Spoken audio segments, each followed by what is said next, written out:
Live from the good ship Geekshow, captained by Rebecca Frost. It's the Geek Show. Coming up on today's program, I am the captain, as Tony said, so we are going to be talking about the following. All of the men who slayed at the Met Gala, a running commentary on the coronation of King Charles, and an in-depth discussion about why Garfield prefers lasagna above all other Italian dishes. All this and more on this week's Geek Show podcast.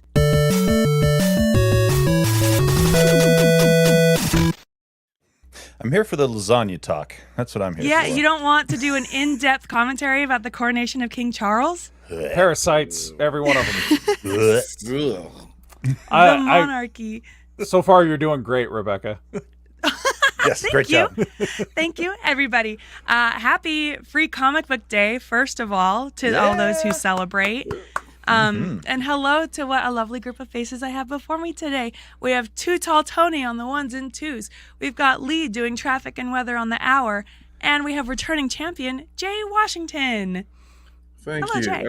I'm here. I didn't know what my job description was. I heard on the ones and twos, and I heard traffic and weather, and I was like, "Am I getting sports?" I want sports. That's what I figured I was getting. But I'm happy to be here. We can send you out on a remote if you want to go like hang out at a car dealership for a while. It's very easy where I am on a Saturday morning. Yeah. Just head on down to a Cal Worthington's and tell us how things are going. Yeah. Go see Cal. Well, welcome to the Rebecca hosted show. There's donuts in the break room. What? So if you guys haven't gotten one yet, be sure to grab one on your way out. But We lost Lee. I lied about what we're going to talk about. So we're not going to, even though if you guys want to talk about the Met Gala, we could talk about the Met Gala. Oscar Isaac was amazing. That red suit was fantastic. I don't care till I get my invite. I'm waiting till I get my invite and I can wear my suit made out of nothing but CVS receipts. That's my goal. Wear the suit made out of nothing but CVS receipts. The theme is capitalism, and it's up to you to interpret. Who are you wearing, Jay? I'm wearing the receipt I got when I bought 2 gallons of milk and got my prescription at the pharmacy, and that's literally all it is. Wow. And Anna Wintour approved that. Actually, no, what we are going to talk about, because it was a slow news week, because there's one big story dominating the sphere, and it is the WGA strike. If you exist on the internet, you probably have heard about the WGA strike. Both the Writers Guild and the Alliance of Motion Picture and Television Producers, which bargains on behalf of movie studios, are refusing to cede ground for now on their positions regarding levels and types of compensation as distribution models have morphed in a rapidly evolving streaming ecosystem. Additionally, the studios are seeking flexibility to incorporate tech advancements like AI in the scriptwriting process. But unions seek protections. The unions are seeking protections against such integration. Also on the table are things like more transparency about streaming data, Disney, and minimum staffing levels for writers' rooms. As many as 20,000 workers across 600 productions could be out of work. And if the strike keeps up, it threatens roughly $81 billion in direct wages from 800,000 jobs in the film and TV industry. That's a lot of roofs over homeless people's heads. Yeah. Jay, are you affected by this? Yes, very much. How so?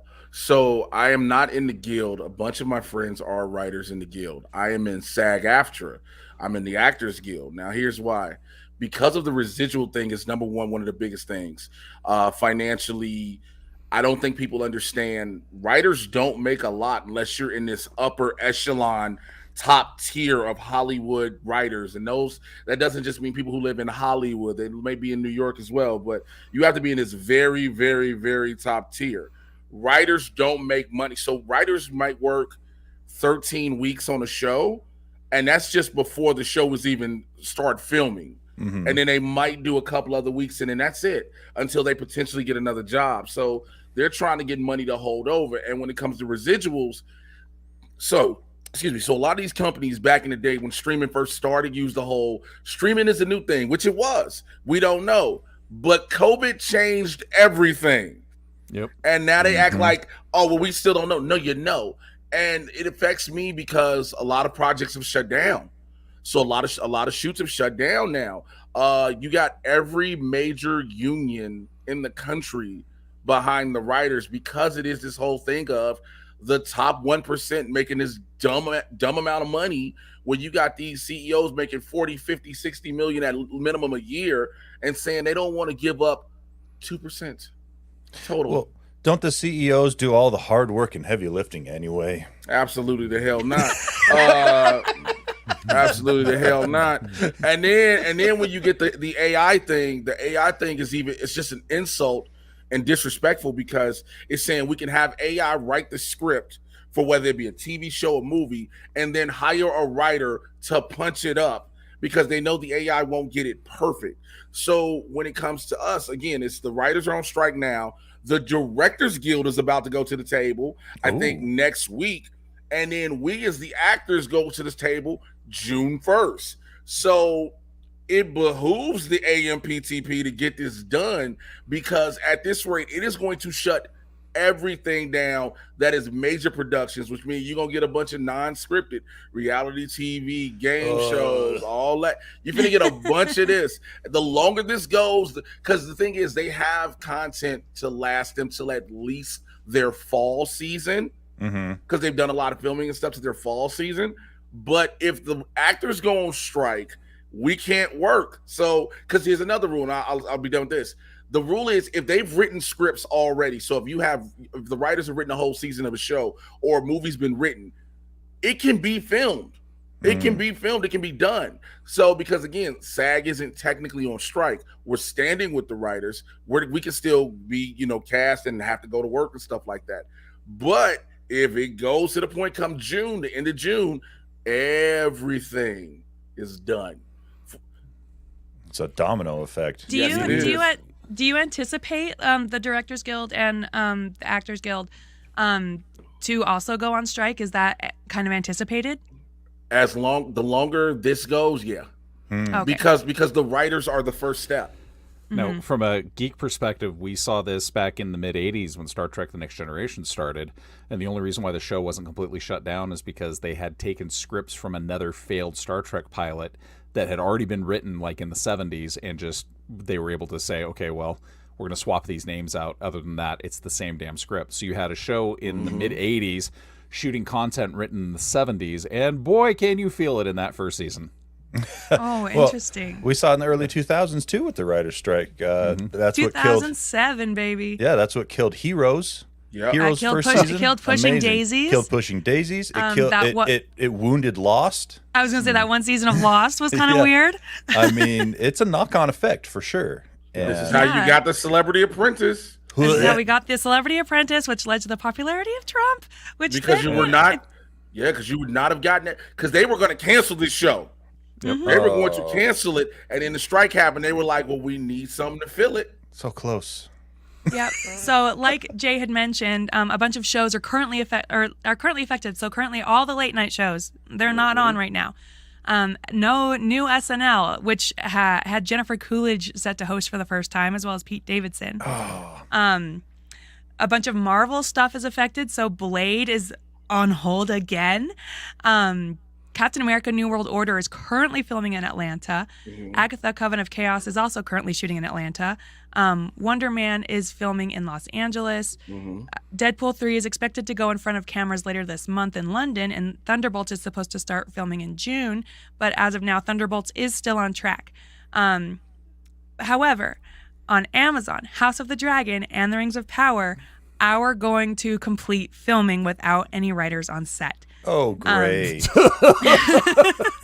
So they can still film if there's a script. They can still film. Yes, but they just cannot do any writerly duties. Or punched up or okay. So hope you like first draft dialogue, everybody.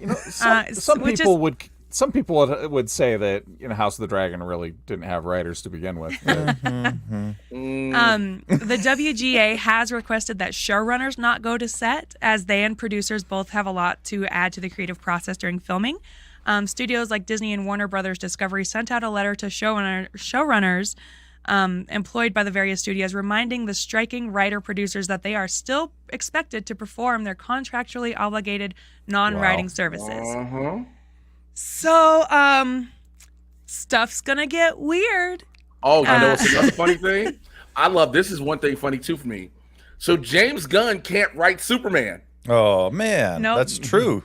I didn't even think about that. And James Gunn he's been very vocally supportive of the strike as well, coming from a trauma background, right? But yeah, he had said Superman was almost done, but he has to step away from it now. Which he has to step away from it.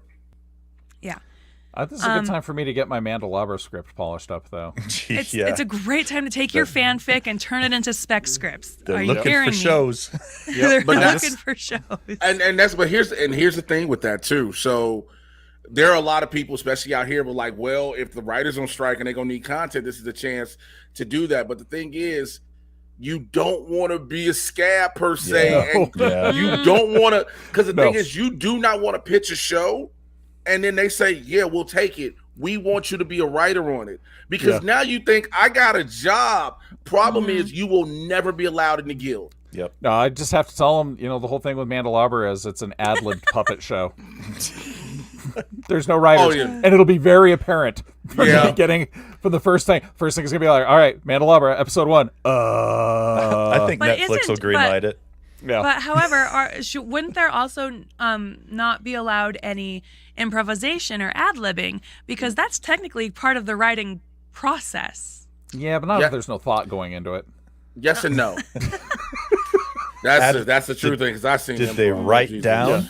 Did they write down the ad lib? If it's not written, no. The company I just left employment with was starting to flirt a little bit with the Chat GPT for blog posts and stuff like that, and I was like, no, seriously, folks, I was spending more time proofreading those blog entries from the chatbot than it would have taken me to write the blog. So, horrendous. Yeah, but because all they do is pull from existing material. Exactly. Yeah. It's not. They're not. Everybody thinks, oh, it's really just coming up with something. No, it pulls from different things to make a collective idea, and then you're like, this don't sound. I asked it once I did Bard. Bard is Google's. I asked it to write a script of The Office set in an airport. The Office set in the air. Do you know it made a bomb go off in the airport? that's in the script. Nope. And I have the script right here. I made sure I copied. I was like, I got to save this because no one will believe me. This is what, okay, here it is. It says, interior airport day. The airport is a busy place. People are coming and going, long lines to check in. In the middle of chaos, a group of office workers are trying to get the jobs done. It goes Kevin to camera. I'm Kevin, the office manager at the airport. My job is to make sure everything runs smoothly. Dwight to camera. I'm Dwight, Kevin's literally assistant. Just the same names. Jim, yes. Didn't even change that. So this is where so this is the best part. This is when it breaks down what's happening. We see Kevin trying to keep up with the demands of his day job, but he's clearly overwhelmed. Dwight is trying to help, but he's only making things worse. Jim is trying to deal with a difficult customer, and Pam is trying to keep the peace. Michael is trying to be the best boss he can be, but he is clearly struggling. The chaos and the stress of the airport are starting to take their tolls on the office workers. Kevin is losing his mind. Dwight's starting to get angry. Jim's starting to get frustrated. Pam's starting to get stressed, and Michael's starting to get overwhelmed. I love that they have a thesaurus. Just when it seems like things can't get any worse, a major crisis hits the airport. A bomb goes off in the baggage claim area, and people are injured and killed. The office workers are forced to evacuate the building, and they're not sure when they'll be able to go back. The crisis has brought the office workers together, and they're all determined to help each other through this difficult time. They're all starting to realize that they're a team, and that they can get through anything if they work together. That sounds like a hilarious feel-good episode. You know, that sounds like something a former CEO of mine once told me during a staff meeting. You know the season of Superstore where they get raided by ICE and Mateo gets deported? Yeah. That's just like this. Well, and the other thing too, Holy moly. With the Chat GPT stuff is I don't know if you guys saw this in the news back in February, but Vanderbilt University sent an email out using chatbot to address students about the recent school shooting at Michigan State. No, and they didn't much empathy. They didn't change at the bottom. They didn't take out the part where it says this response was generated by Chat GPT, blah blah blah blah blah. Yeah, they sent that out to their student body. Well, in less stressful news, moving away from the business of show, the Dune 2 trailer dropped this week. It's Or- in the industry, it's called Tune. Twoon. Yeah, that's what Yeah. I've been calling it, Twoon. Yeah. So in the sequel, Paul Atreides teams up with Chani and the Look Fremen. look at that jump rope that he's got. He's got really this jump rope. Big. So in the trailer, we get to see him ride a big worm. We also get a first look of Florence Pugh finally, and Austin Butler looking just truly horrific. Looks like season 1 Little Britain. He looks like if Caillou grew up. Well, Yeah, he does. What has been teased all his life. He looks like what happens when Kyle gets teased a lot. And he's like, I'm gonna kill everybody. He's Well, Caillou Harkonnen is what he is. well, they could have just used the guy that plays on Barry. What's NoHo Hank? NoHo Hank. He looks. I was just thinking Matt Lucas from Little Britain and real early. Oh yeah. I don't know that you can get Matt Lucas because I think this is a fairly physical role, and so you do need someone lithe like an Austin Butler. Well, okay, all right. I could see Matt Lucas playing Fade. So, Lee, can you tell me who Florence Pugh is in this movie?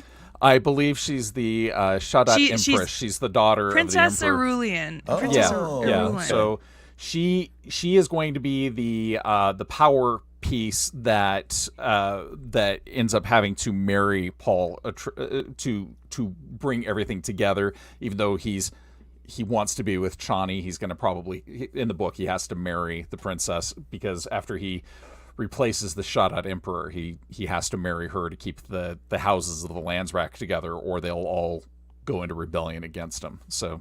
We're talking about Game of Thrones. Space That's politics. what it sounded like. Yes, we are.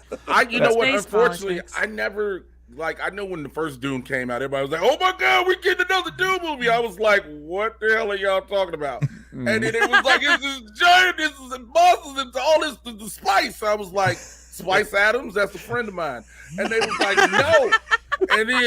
And so then I was stuck with all that, so I didn't watch the first one. Then it was like, they're doing a Dune 2. I was like, so they did a whole movie just to make you wait for another movie? Yeah, they did. Guess what? There's like 8 more books, though. Mm-hmm. Yeah, I don't think they'll get to those because not to spoil anything, but shit gets real weird in the other books. Like, Yeah.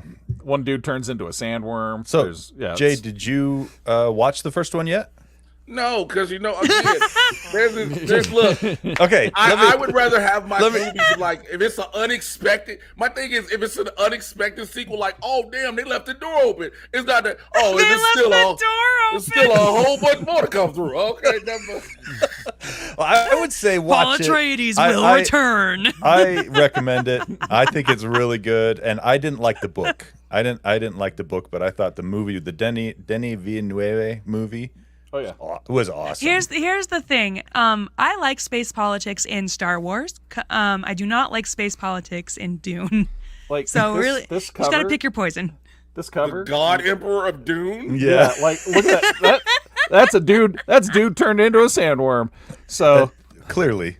yeah, this is what happens Clearly. when you serialize your book over 27 months of a popular men's magazine.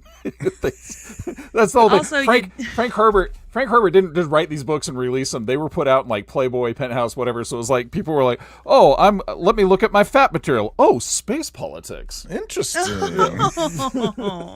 Who is? Oh, the worms. I guess- I guess worms in the water. the 70s were just a really weird time, I guess. This is a real wild 60s and time. 70s, man. Yeah. Well, you can watch or not watch Dune 2 on November 3rd of this year. I'm going. I know you Oh, are, I'm Lee. definitely going. That I'm sounds bringing real. I'm bringing my Real wood. youngest. Okay. Hey, my youngest kid has watched the latest Dune movie like 30 times. Yeah, but I need you to understand. You can't say everything you said in advance, Lee. Then go, yeah, I can't wait to watch that. I'm bringing my youngest. Like that just sounds like a. Well, my youngest kid. Yeah, I probably should have clarified. Yeah. Yeah, that's on me.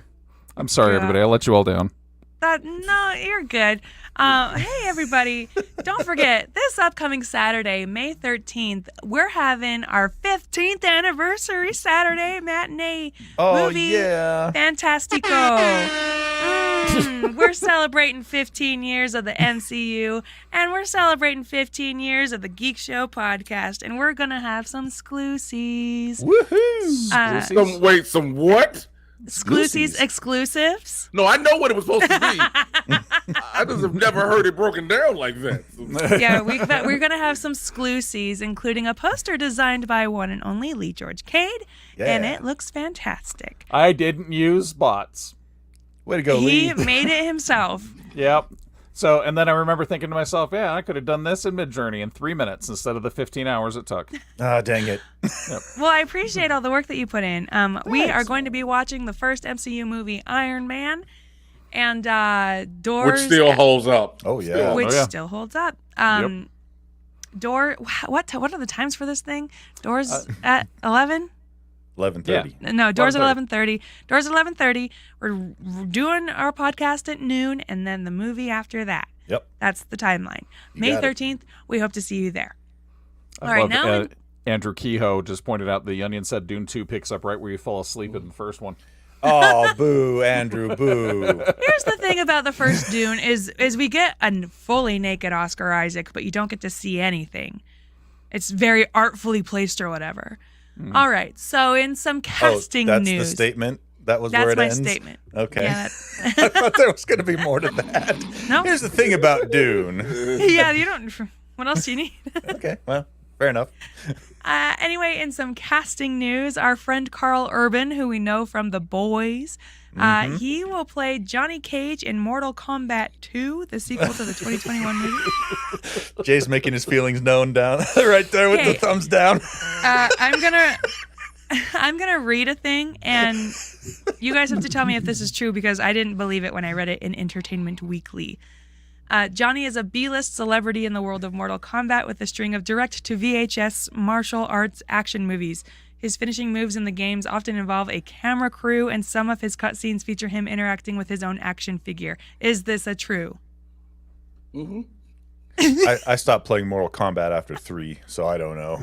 Oh, I played Mortal Kombat, in the wild when it first came out in the arcades. But yeah, Johnny, he does. There's I remember specifically one of his finishing moves. The camera crew actually comes in to film it while he's doing it. What? So, yeah. Okay. Yeah, it's cheeseball. Yeah, it's a silly game. This is a silly, silly game. So, does this take place right after the first Mortal Kombat? It picks up right after the first Mortal Kombat. Because it was the post-credit scene. Yeah, that's what I was saying. They left the door open, so... So I know for a fact that I know for a fact that I watched Mortal Kombat in 2021. I absolutely forgot about it in its entirety until I read this article. And I was like, I guess there was a movie in 2021. Here's the problem. There is one character Carl Urban should have been, and they missed the boat on that completely. They should have made him Kano. They could have made him Kano, which, by the way, if you watch the 2020 Mortal Kombat, you realize that everybody had to find their inner power, their arcana, right? And different things happened. Jax had to get his arms ripped off by Sub-Zero and realize he can do it with these little rinky-dink metal arms. Well, Kano's arcana came from his racism. If you think I'm lying, rewatch the movie. What? Remember, everybody got their arcanas. Kano didn't get his arcana till he was hella racist towards Kung Lao about getting an egg roll at the table. He got hella racist, and then all of a sudden his laser eye came out. I was like, his power is in his racism. Oh, no. Watch the scene. If you think I'm lying, watch the scene again. I definitely believe you. I'm not rewatching the 2021 Mortal Kombat. His arcana. Okay, do you understand? We always talk about racism is deep within you. Kano proves it in this movie. All the way in. I just can't. Okay, what are some other deeply unlikable traits that could provide your arcana? Like not putting your shopping carts away. Too much Viagra. I think in the very first Mortal Kombat movie back in the 90s, Raiden got his powers by being an Asian thunder god played by a Northern European. Which was really weird. Yeah. If you think about it, pretty weird. Yeah. And then the second one was still a white guy with James Remar. It was like, hey, wait a second. What's Connor McLeod doing here as a thunder god? This doesn't make any sense. Who was having the time of his life in this movie. Christopher Lambert is having a ball in this movie. He's just happy to be working again. Hold on, everybody. Let me shoot some lightning. Brett in the chat has what I think is my favorite. The "May I speak to your manager" got me my Arcana. That is the inner Karen in everyone. Yeah. It's just deep. The power was within you all along. Speaking of other powerful men in other casting news, Jonathan Groff is set to appear in Doctor Who in a key role. Jonathan Groff, you might know him from Hamilton and Mindhunter and Glee, if you're into that. And the I have no latest idea who Matrix. this man is. Jonathan Groff, he's the king in Hamilton. He sings "You'll Be Back." Oh, I know from that, yeah, because I am married to a white woman. Yeah. So, So I've seen Hamilton like 1,000 times. yeah, obviously. Obviously. Were you a white person in 2017 to 2018? Yeah. It's just like, it's actually issued to you if you're a Caucasian person in your mid-40s. Hamilton shows up at your house on VHS. So You're gonna watch it. You're gonna like it. Jay, you're doing so good. I don't think I've watched anything that this guy's in. I cannot believe this. He is the voice of Kristoff in Frozen, but he is one of the best actors of our time. If you haven't watched Mindhunter, please at least watch Mindhunter. It's so good. What's it about? Mindhunter. It is about the formation of putting together the traits that the FBI uses to identify serial killers. So these are like the first serial killer hunters. It's so fascinating. Anyone got superpowers? Finding murderers is a superpower. Not interested. Jay has something to say. Jay has a question. Yes, I'd like to present to the group. He is just random white guy number 734 on TV to me. That's what I feel the same way. I'm like, because it's a dude. It's just a dude. It's just a dude. So Rebecca, what you're Okay, telling me I guess is he sings, he dances, and he's on a crime show? He's a song and dance man, just like Hugh Jackman. You know what? Yeah, okay, but he's whatever. random You guys white don't care dude about number this. 72. You guys don't care about this. I don't want to talk. I'm tired of defending Jonathan Groff to you guys. He's Kevin Bacon. Bacon. Reality TV news. News from Mike and Tony. Strap in, you guys. Oh, here we go. Here we go. F-Boy Island is moving to the CW. Okay, hang on. This is one of my guilty pleasures. I'll admit to it. I watched both seasons on HBO Max. Okay, well, it got canceled at HBO Max. It's moving to the CW, and it's getting a spinoff called F-Girl Island. Well, the thing is after 2 seasons, they've kind of used their shtick, and so I'm not surprised it got canceled. But it's being revived on a CW, right? Yeah, so no swears. And they're not going to give it any. It's not going to have any teeth. It's going to be terrible. Yeah, because that's why I liked watching it on HBO Max, because it has swears. And Nikki Glaser was awesome in it too. And yet they've never greenlit Nice Guy Island, where it's like, oh hey, I consistently leave the toilet seat down. Well, No, that's the Lee, thing. if you would Watch watch the F-Boy show. Island, you would. Why would I understand watch F-Boy Island? You would understand the premise is they have like however many, of the men, I don't remember how many there are. There's a lot of them. Half of them are F-boys and half of them are nice guys. Yeah. Okay. Self-proclaimed. But they're all all just the super nice hot guys, no Yeah. matter what. Exactly. Spoiler Yeah. alert, all the nice guys are F-boys too. Yeah, so it just teaches women not to trust actual nice guys. If they meet one, they're gonna be like, oh, he's gonna turn out to be an F-boy. No. They just got to look at how good they look on the scale. If they're not hot enough, then they're legit nice guys. He listen, he treats me like trash, but he's so hot. The second black guy that is making the bicep, you can tell he's an F-boy. Anybody doing that? That's an F-boy pose. It's the guys at the end. It's the guys at both ends. They're the nice guys, and the two guys in the middle. No, are not the F-boys. the one up front. He's actually a devout Christian. We just see a lot of tattoos. He's doing the heavy. He's doing so much It's, of the heavy lifting. Misdirection. Those are all saints that he's got tattooed on his body. Clearly. Yeah. Yes. You know who else had saints tattooed on him? John Wick. Also a nice guy. See? Yeah, he wouldn't go to F-Boy Island because he'd be too busy taking care of his lady. That's right. Yeah, absolutely. If he had one, Hey, got him. This is where I would keep my lady if I had one. Got him. This is where I keep my lady's ashes. He'd be Oh taking my care of his gosh. dog. No. Oh. Or maybe his car. No. this whole 4 movies is all about a dog dying. If we really want to think about it. Yeah. Yeah. Oh yeah. And it happens over the course of literally like 2 weeks. Ian McShane ages 18 years in the span Have you of not 2 seen weeks. Ian McShane just in general? He ages like spoiled milk next to a radiator. I know, but if you watch him in the first John Wick, versus John Wick 4. He's aged 18 years since we started this topic. Oh, okay. Moving on to the next reality show news. God, I'm sorry. I was just building on your joke because it was awesome.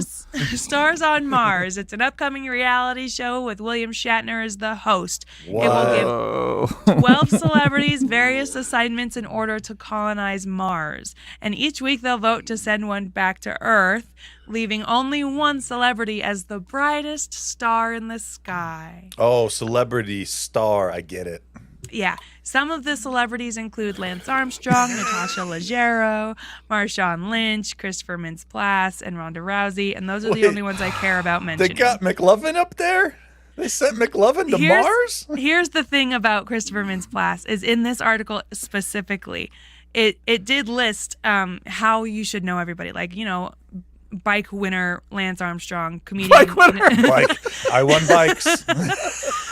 comedian One nut Natasha bike. Leggero. No, they should have just had one nut bike Yes. winner. Yes. That's what you need to have, Lance Armstrong. Yeah, the yellow bracelet man, Lance Armstrong. Nope. One nut bike winner. Because yellow bracelet is like, a lot of people make yellow bracelets.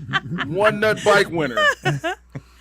But when you get to Christopher Mintz-Plasse, it specifies super bad actor Christopher Mintz-Plasse, parentheses, you know, McLovin. But how every so time you read terrible? about him, it doesn't matter what the article is, that's how he's introduced. And Super bad I actor. hate that for him. Yeah.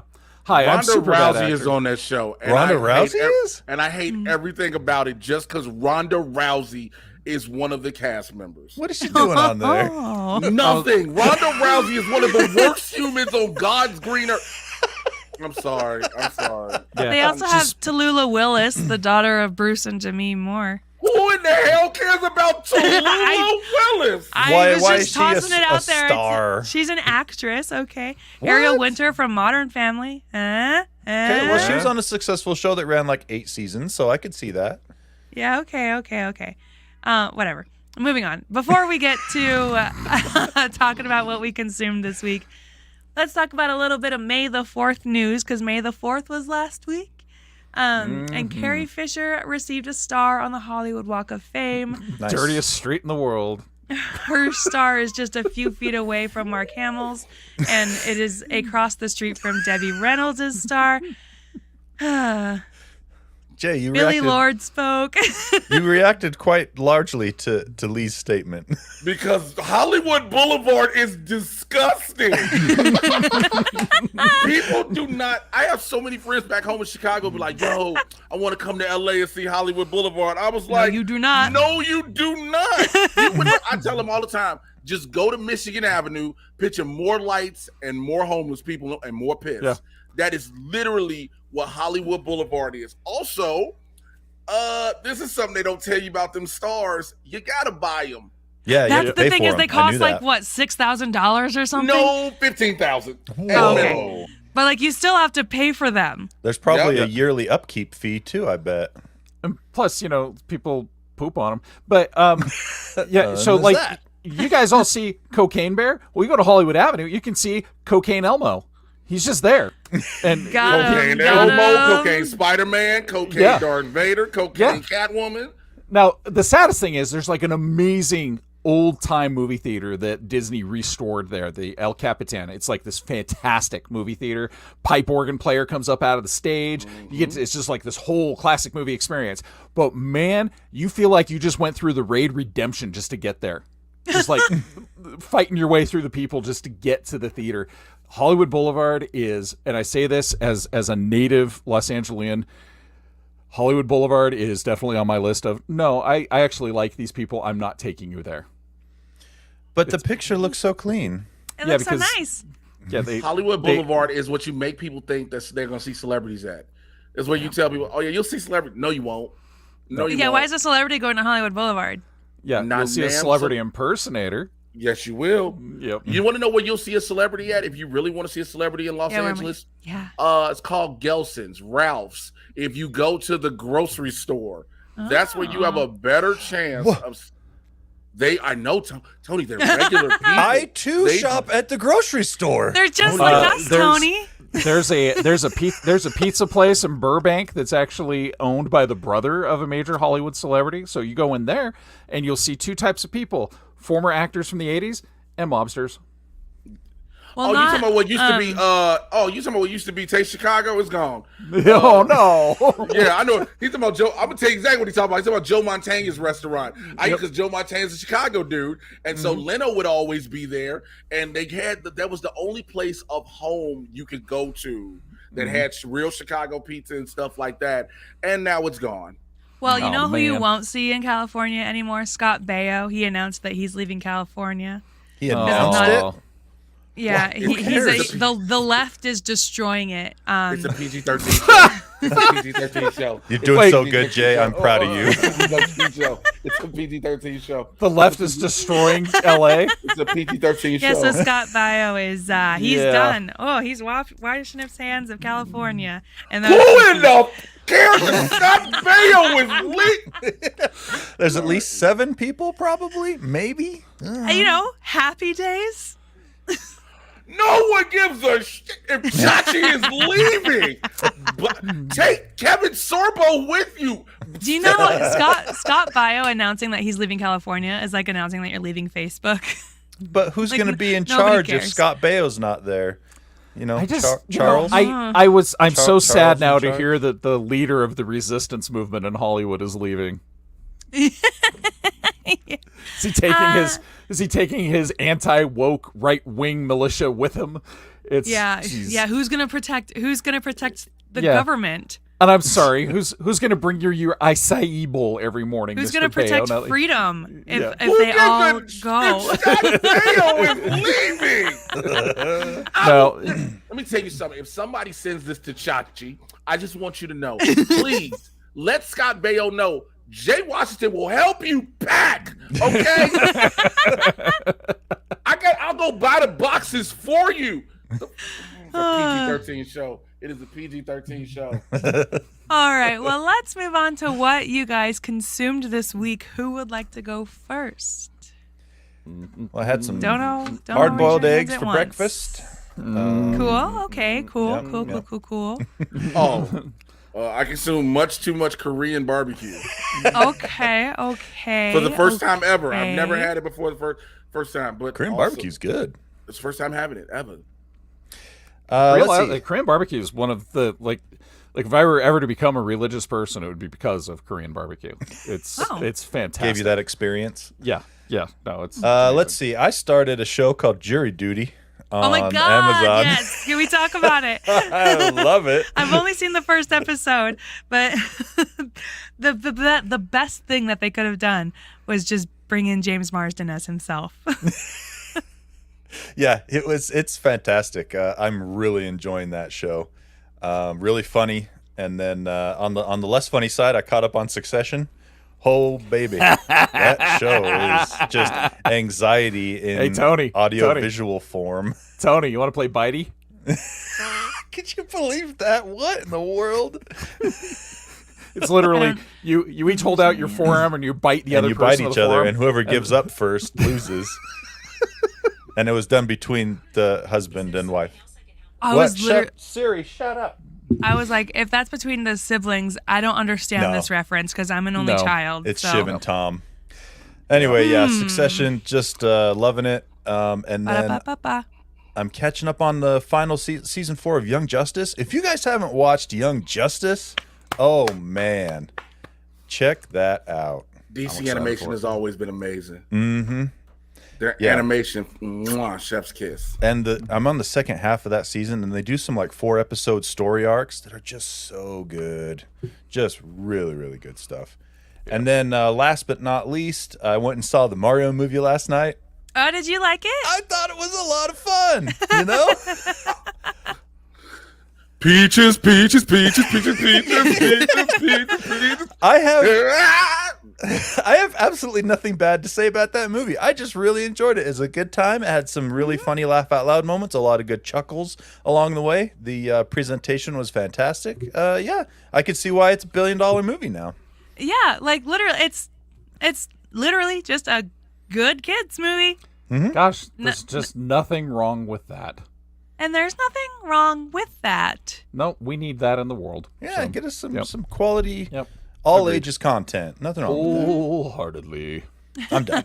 I'm going as Bowser for Halloween, by the way. That's why I'm working on these shoulders. Nice. You better send a pic of that. I want to see that. I'm trying to find me the shell. I'm trying to do everything. I want the only problem with the bands with like the leathers with the spikes. I don't want to look like I belong in a gimp society. Like, That's why you gotta make sure it is like Bowser you gotta does. make sure it's like the color's accurate. Unless He's got it on his wrist. He's got it on his biceps. Yeah. he's got going one on through his a neck. thing, okay? It's the face He's a of single Toronto. father that nobody talks about. That's true. I never thought about it that He's way. a single dad of 8. He's got a lot he's dealing with. He's a single father. He's got a lot going on. That's right. Lee, what you consume Oh this week? man, it was a good week. So finally catching up on the last season of Star Trek Voyager. I recognize why some people don't like Voyager because, gosh, it's just so damned weird. But I absolutely love it. It is such a weird show. I also finally watched Cocaine Bear, the movie that I can say. Yes. And you're right. The death that's not attributed to the bear was definitely the worst one. It So was the worst one. yeah. So I mean, seriously, if you ever want to see, I am not even going to get into it. So Was that the last movie that Ray Liotta was in? yeah. No, No, he's got another one coming out. Got one more? One more. Fool's Paradise, that Charlie Day movie. Gotcha. Ted Lasso, which I know there's people hating on this season of Ted Lasso, but come on, there's nothing wrong with sincere, sweet television. It's good for you. I don't understand where all of this new Ted Lasso discourse is coming from. It's because it's a popular show and people want to hate on the popular And everyone's thing, like, so- it's so bad this season. I'm like, Yeah. are we watching the same Yeah. show? I'm loving this season. I also have to say the dude from Game of Thrones, the wildling guy with the red hair, seeing Yeah. him in Cocaine Bear Oh, in It Cocaine Bear? was so much fun. Oh, he's amazing. Yeah, it's so great. Succession, fantastic. Yeah. That show is what a show that actors who really want to learn how to act, you watch that show, and it's just fantastic. Dungeons and Dragons: Honor Among Thieves hit home theaters. you watch it? It's all I'm Well, I already- watching. It's I all already I'm watched watching it. on repeat. I already watched it. I just bought it outright because I know we're just Oh, going to be watching it yeah. constantly. Oh, yeah. So, and then 2 more shows that I want to talk about. Not Ted Lasso, Star Wars Visions. Watch the new Star Wars Visions on May the 4th. And the animation in it is fantastic. And even if you just want to watch the Aardman segment from the people who did Wallace and Gromit, the fact that they played Wedge Antilles out as like this wannabe rock star, he's constantly. There's a Wedge Antilles? There's a whole bit where he's like the MC at a cadet race, and it's Aardman animation, so it's just fantastic. I love But Wedge Antilles so much. When it's Dennis Lawson doing the voice, and the joke is that he has 10 times more dialogue than all of the Star Wars movies put together. But he's constantly like, "Don't forget to buy your Wedge Antilles merchandise on your way out of the." Oh my God.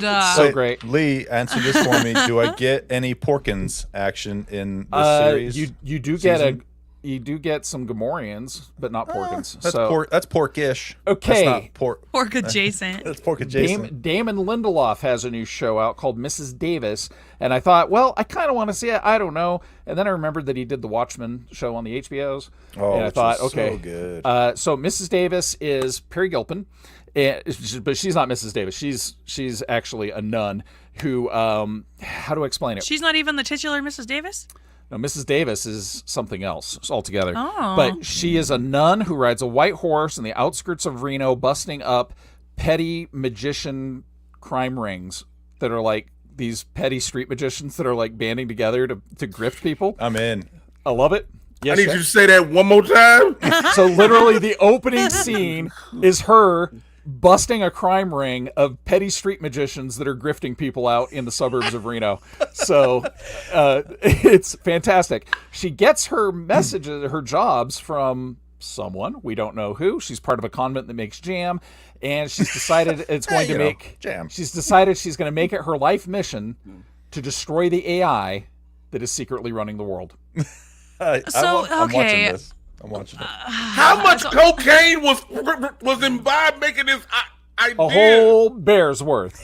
This is one of those shows where, like, yeah, I'm interested, but you're doing an awful lot of explaiing to get me interested. Oh, and that's just the first episode. The second episode involves a crossbow shot to a teenager. It involves, anyway, it's fantastic. It is so much goofy fun. And then also on May 4th, I got to watch myself give notice to my former job as I accepted a full-time position at Yard Farmer, my friend Daryl's company, that I produce all their video content and help with some strategy, but we're going to save the world by teaching people how to use sustainable gardening and landscaping techniques, which are safer for you, better for you, and use a lot less water, which is really important in, Utah's desert. In a desert, yeah. Yeah, so pretty exciting time here in the household. Last night was my first business meeting. It involved tequila, which I really enjoyed. So all strategy meetings should involve tequila, people. Well, congratulations, Lee. That's so exciting. Yeah, right on. It's very exciting. So, yeah, we've been putting out a bunch of videos this month on YouTube, and it's actually like stretched my ability as an editor to new levels, which makes me super happy. So it's awesome. Nice. Yeah. Jay, what did you consume this week? So first off, I want to say Star Wars Young Jedi Adventures, check that out. Oh my God, I want to so bad. One of my best friends, he's like my big brother, Lamont McGee, was a consultant producer, helped create a lot of that, and it's an amazing show, so check that out. Oh my gosh, how exciting. I rewatched Transformers G1. I've been rewatching that. I am a Transformers head, so I've gone all the way back to the beginning. I was going to say, is G1 the 80s Transformer? Yes, it's the 80s Transformer. And the thing is, if you watch it, you'll notice that they'll just bring in new Autobots and Decepticons, and you'll be like, where'd you come from? And they'll just bring them in. I don't remember. This guy wasn't on the Ark. That was a simpler time when you could just introduce characters. You don't have to have 3 episodes of backstory. And this is what they'll do is like, it'll be like Perceptor, who's a magnifying glass. He'll come in and be like, and if you need someone to look dope, looking deep to it, ask me, Perceptor. And you're like, where did this come from? I saw Guardians 3, but I saw that last week. So that was, I had to spend a week being quiet because a lot of people didn't see it. That sucks. Yeah. I saw it too. And I'm gonna tell you, that movie takes you through a ride of emotions. Yeah. In the first 30 seconds, you are going to cry almost. Oh, I for sure right out the gate was like, oh, beans. And just like, yep. Beans. Because it's a PG show. That's why she said beans. Because like I said something else, but mine had a whole other 4-letter word. And I was like, come on, man. And so, because it's a great movie. And then I actually rewatched Watchmen. Because something just was like, something was like, let's rewatch it. And I was like, because I knew I liked it, but I hadn't really fully went through it again in a while. And I just went through it again. And I was like, so good. It's so good. But I'm so look, I respect Damon Lindelof for being like, nah, I'm done. I'm good. Because that's what it was. It wasn't like, so because HBO was like, can we get enough season? Like, nah, I'm good. Yeah, and on a high. End on a high. I mean, it ended perfectly. But yeah, I definitely want to make sure I drop Star Wars Young Jedi Adventures, because that is a dope show, and my bro has been doing a lot of great stuff with that. And also just, I have great friends who support me, so I support them. That's awesome. That's lovely. Nice. That's lovely. I played Jedi Fallen Order in order to prepare for Jedi Survivor. Great game. I had a blast. What I did is I turned the volume in the game down, and I had a Taylor Swift lo-fi mix going. Okay. And I was just like straight vibing, like doing Jedi stuff. What is a Taylor Swift lo-fi mix? I don't know. She seems to like it though. Yeah, you know, people on YouTube, they're just like Taylor Swift, make it lo-fi, and then you just like zone out. And I didn't really care about ponchos or lightsaber parts. You didn't collect the ponchos? So I didn't go out of my way to like 100% this game. I was kind of trying to like speed run it. But anytime BD wanted to stop and scan something, I would do anything for him. So I would stop. I would never stop him in his pursuit of knowledge. I just loved him so much. And then I also saw Guardians of the Galaxy Volume 3. I think James Gunn gets better with each project that he does. This movie kind of felt like a gift to MCU fans after just like a string of duds, you know?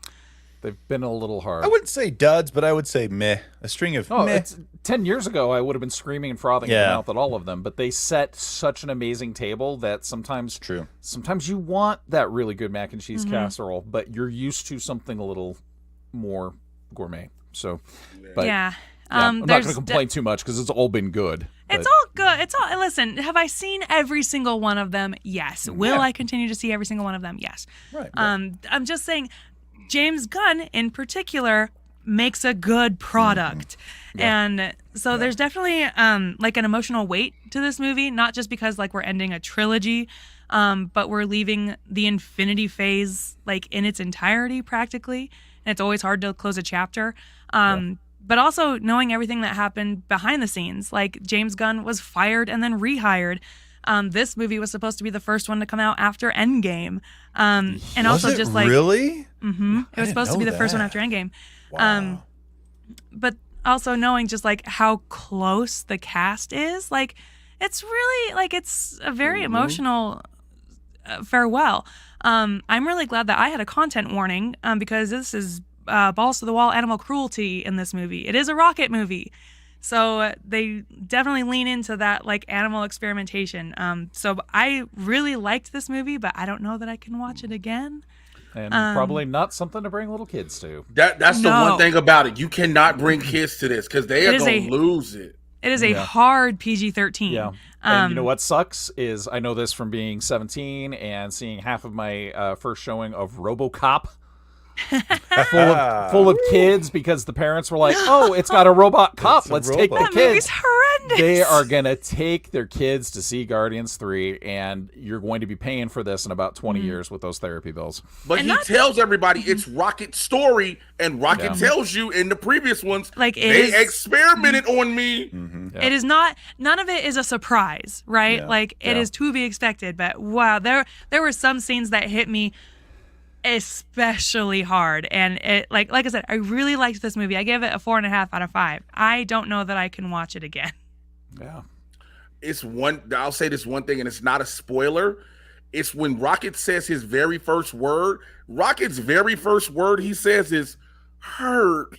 And it's the most heartbreaking thing you hear. You're like, oh, yeah. Well, yeah. Hold on. I gotta cancel my tickets. It kind of as like an animal, if you're an animal, I put my dogs in their kennels for bed that night, and I started to cry. I was like, "You don't belong in these cages. I'm so sorry, but you just have to sleep in the kennels at night."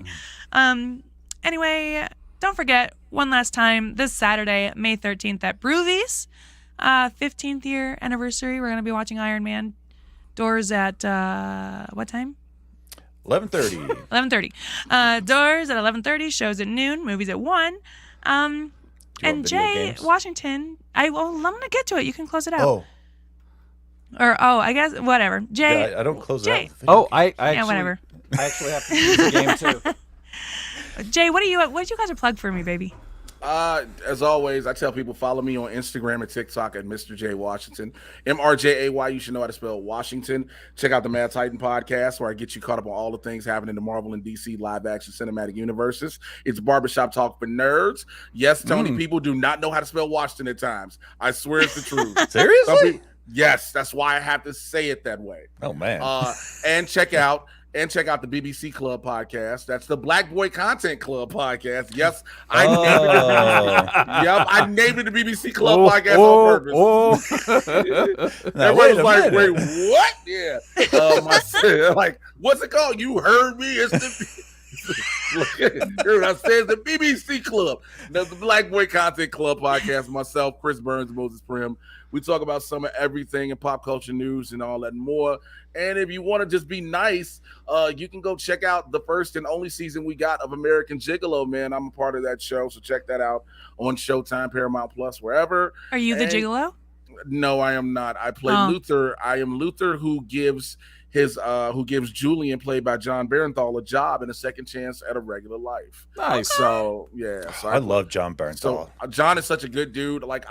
So I can say this now. I knew John was going back to be the Punisher. So when they were like, "Yeah, we're not getting," when they were like, "We're not getting the second season," I was like, yeah, because the man is going to get more money. I can see this." I'm like, yeah. So, sorry, somebody's misspelling Washington in the chat right now. Yeah, they spelled them terribly. Warblington. What the heck? Check out American Gigolo. That's all I got. I got this. Oh. This is the new Star Wars miniature game from Atomic Mass Games. And this box will be out in about a month. It's going to retail roughly $150, but it is full of, you got 16 miniatures. They're all Clone Wars era characters. So you got Asajj Ventress, Anakin, Ahsoka. You got some battle droids, Captain Rex, and all that terrain down there on the bottom of the box. That's all in this box too, as well as the rules and the dice. And this game is made by the people who made the Marvel Crisis Protocol game, probably one of my top games of the last 5 years. So, it's the first tabletop miniature game that I've played where you actually feel what it would be like to be able to throw a building at somebody, because you can do that in this game's mechanics, where when Captain Marvel pops her binary power off, it feels that way in the game. Like, the effects that it has on the other characters that she's fighting or playing against is just that cool. So this actually has force powers worked into it and all kinds of other stuff. It's a cool game. So I'll be doing some video content on this over the next couple weeks, showing off the miniatures, game mechanics, etc. So very exciting. Tony, tell me all about your games. Well, next week everyone kind of just cleared their calendar for game releases because Zelda Tears of the Kingdom is coming out next week on Switch. Is that a big deal? It is a very big deal for a lot of people. I myself wasn't a huge fan of Breath of the Wild. I thought it was okay. So it's not. You're not supposed to say that, right? I know. Yeah, I'm gonna get added. Oh my gosh! Look at all this hate mail that's just coming in. I know, it's just no! that. It's like Harry Potter getting his letter to Hogwarts. They're coming in through all the fireplaces. What's this? Cancel Tony? Whoa! Oh no! He doesn't like Breath of the Wild. Oh no, Tony woke. Oh no! Whoa! Look at this! Look at this! The only redheads I like are quiet redheads. Wow! Yikes! Hey man, that's not the first time I've been told that. So. Oy. Just shut up and look pretty. Take your ginger squatch and get. That's what they told my mom at one point. Take your ginger squatch and get out of here. Ginger squatch? A ginger squatch? Yeah, right here, buddy. Anyway, the other thing coming out next week, speaking of the Harry Potters, if you're into Hogwarts Legacy, that is coming out on the old systems next week, PS4 and Xbox One, so it's available there. But yeah, the big one is obviously The Legend of Zelda Tears of the Kingdom on Switch, and it's going to sell a bajillion copies and make Nintendo another boatload of money after they already made a boatload of money with Mario, and they'll continue to rake it in. Also, I feel real bad that I didn't realize this about games and I just did regular plugs. I'm sorry. Oh no, I had asked I'm the for only, them. I do the games.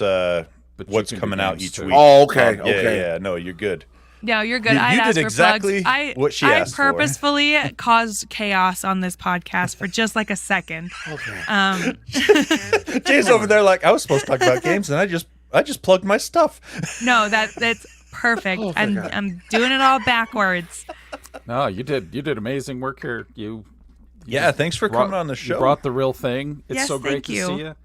I know we thank usually you see you when we got a local convention in town, but just having you on the show is fantastic. Thank you. I was hoping to be there for the local convention, but that's another story for another day.